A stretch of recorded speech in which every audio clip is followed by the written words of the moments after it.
This brief but pivotal conflict fought between the United States and Spain from April to August 1898 seems often overshadowed by America's longer and larger wars. But the Spanish-American War marked a key moment in American emergence onto the global stage. In the 1890s, Cuba was the epicenter of a growing liberation movement that sought independence from centuries of Spanish colonial rule. Since the mid-19th century, Cubans openly fought for independence from Spain, but failed to achieve much support from foreign nations. That changed in the 1890s when the Cuban struggle for independence drew the attention of powerful men in the United States who saw the overseas conflict as a potential for expansion. American newspapers, especially those of William Randolph Hearst and Joseph Pulitzer, sensationalized Spanish atrocities and fostered sympathy for the Cuban cause through yellow journalism. Economic interests also played a role. American investors had significant stakes in Cuban sugar and tobacco industries. The tipping point came on February 15, 1898. The explosion of the USS Maine in Havana Harbor killed over 260 U.S. sailors.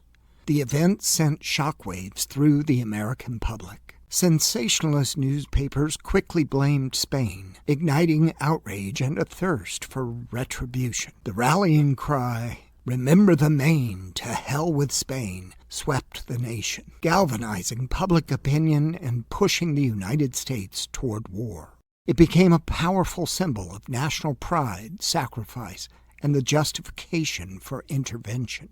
Finally, in April 1898, the U.S. Congress declared war on Spain. Shortly thereafter, American forces sailed to Cuba and invaded the island.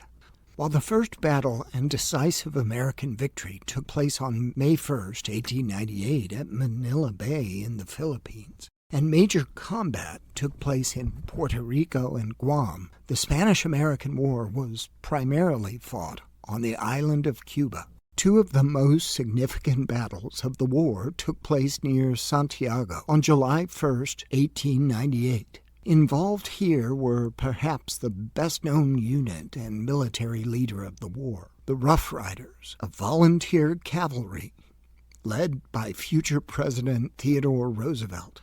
Here, they famously charged up Kettle Hill alongside regular Army units. Often overlooked, but absolutely essential to the victory, were the regiments from the 9th and 10th Cavalry, known as the Buffalo Soldiers. These African-American units had previously distinguished themselves in the American West, and now, in Cuba, they fought with extraordinary courage under heavy fire and suffered some of the war's highest casualties. Their bravery helped secure American victory and earned them lasting, if far too often unrecognized, honor in U.S. military history.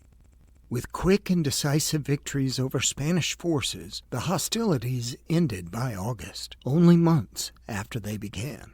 Roughly 3,000 Americans died. Under 400 were killed in combat. The rest died from disease. The war formally concluded with the Treaty of Paris on December 10, 1898.